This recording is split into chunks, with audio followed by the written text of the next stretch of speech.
It's actually everything that is related to what we describe in energy transition, like the PV, like the HVAC, like the electric car.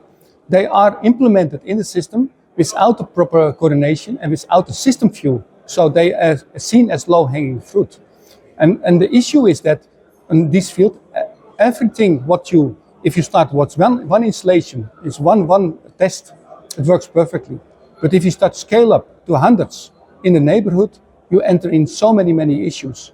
And the point is that all the investment done in the private space is with just private money. It's not research, it's not a company who's investing.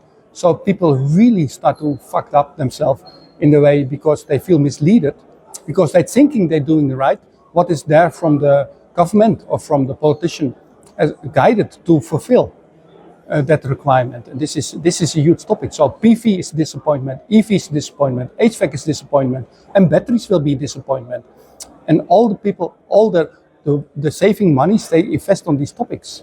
And how should you feel if you invest your money, your saving, to be making money from a system, and the government makes, and then suddenly regulators say you cannot do that anymore, and things change. So that's one of the big topics, yes.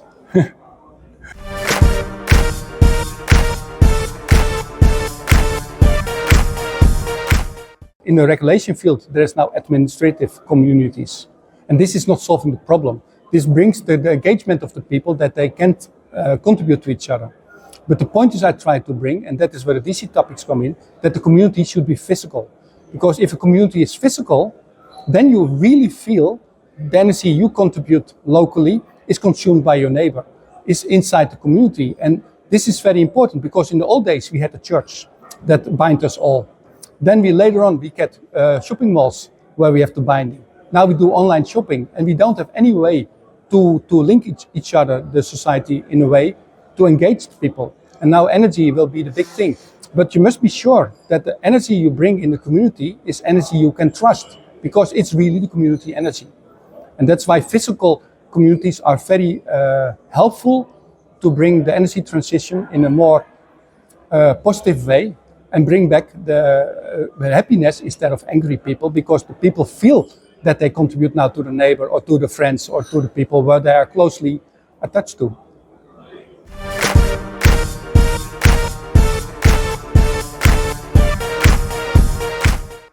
Now, what I see as the future for me, AC and DC, actually, the AC is a beautiful system.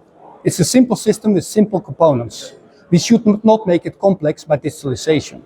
We should, and in that case, instead of the digitalization, we should add the DC part, the DC layer, because then we bring back the simplicity of power management with the power system like our AC system is. So they perfectly cooperate together because they're incredibly complementary to each other. And what I envision is that like the energy communities in a neighborhood, but then on the medium voltage you get all kind of communities, but that is mostly like truck charging, maybe large generators, large PV farms, to reduce the CO2 emission of these applications. And what is also important is that why this must be done in this way, because our KPI in the system is CO2 saving. And actually, by the renewables, we don't save so much CO2. You see, like in the Netherlands, we have 40% of renewable production, but we have less than 40% CO2 reduction with these 40% of renewables.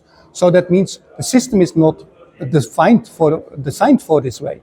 So if you bring back the communities, then the physical communities, then you really bring back the CO2 as a KPI back into the system, because then you remove the energy from the bigger system where we have still fossil fuel created energy, and there you can directly save.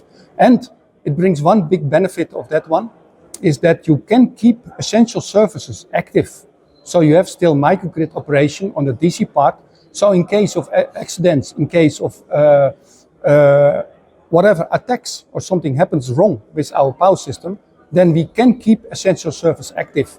And this is very important with all these threats around us now today, that we have to ensure that our energy system is always there and never can stop. And the one nice thing, nice side effect about the medium voltage part is that they can be used as black starting power in the case of failure of the bigger system by an attack or by cyber things, because today the AC system has never failed. So we don't know how to black start our AC system, and therefore DC helps.